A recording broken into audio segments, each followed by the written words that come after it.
Salut Marianne, Salut Laurent. on va parler de la tyrosine. Comment ça marche dans le corps et quel est le processus de cette molécule? Donc, molécule, en réalité, c'est un acide aminé. La tyrosine, elle a deux grandes fonctions connues. La première, c'est en tant que précurseur des hormones thyroïdiennes, qui vont être, donc la tyrosine va être iodée pour former les fameuses T4 et ensuite T3, les hormones thyroïdiennes.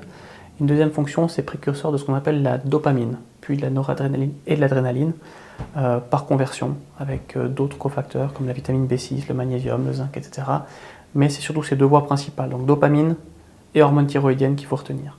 Hormone thyroïdienne veut dire métabolisme actif, sensation de chaleur dans le corps, perte de poids ou gestion du poids, sans être trop réducteur non plus. Et dopamine veut dire motivation, entrain, et puis finalement capacité accrue de travail. Ok. Et puis est-ce que tu as un cas d'usage un peu concret ou bien à quel moment tu le donnerais vraiment un cas précis?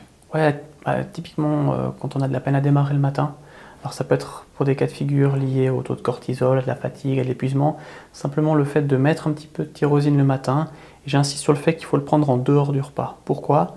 Parce qu'on entre là dans ce qu'on appelle l'aminothérapie. Pour avoir un effet très spécifique, il va falloir mettre une grande quantité d'un acide aminé particulier pour avoir l'effet souhaité. Si on le mélange au bol alimentaire, on aura plutôt un effet, on va dire, protéinogène, donc ça va servir à fabriquer d'autres protéines dans le corps, typiquement renouveler le tissu musculaire, mais pas d'avoir cet effet typiquement sur la dopamine. Donc plutôt à prendre le matin, permettre d'avoir un éveil beaucoup plus rapide au niveau cérébral, plus d'entrain, plus de motivation sur la journée. Je dirais aller de l'ordre de 500 mg à 1 g, 30 minutes avant le repas. Et ça veut dire que dans ce cas-là, on ne déjeune pas ou bien on attend 1 heure et demie avant de le consommer? Plutôt attendre. Ouais, Plutôt attendre. ok. Bah merci.